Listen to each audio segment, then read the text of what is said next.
that used the business empire he controlled to carry out criminal activity, including sex trafficking, forced labor, kidnapping, arson, bribery, and the obstruction of justice.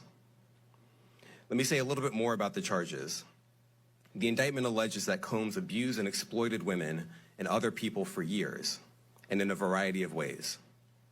As alleged, Combs used force, threats of force, and coercion to cause victims to engage in extended sexual performances with male commercial sex workers, some of whom he transported or caused to be transported over state lines. Combs allegedly planned and controlled the sex performances, which he called freak-offs, and he often electronically recorded them.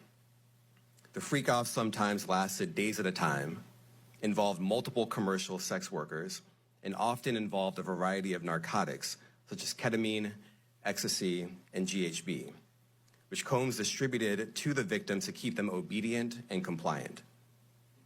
As alleged, when Combs didn't get his way, he was violent, and he subjected victims to physical, emotional, and verbal abuse so that they would participate in the freak-offs, and that Combs hit, kicked, threw objects at, and dragged victims, at times by their hair.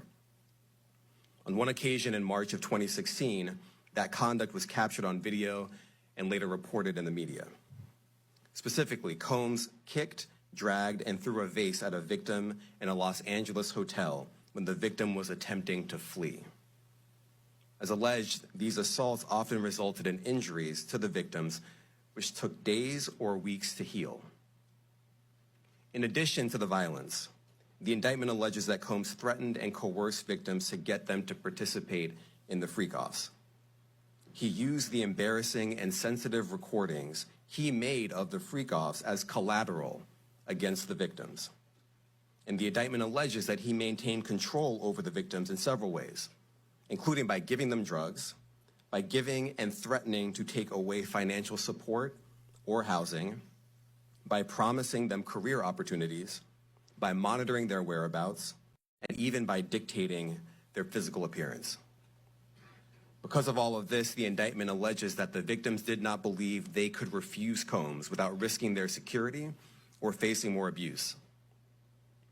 The indictment also alleges other acts of violence undertaken by Combs and others, including violence against witnesses to his abuse, kidnapping, and arson. The indictment alleges that on more than one occasion, Combs carried or brandished firearms to intimidate and threaten victims and witnesses. Now, Combs did not do this all on his own. As I mentioned, Combs has been charged with RICO conspiracy. He used his business and employees of that business and other close associates to get his way.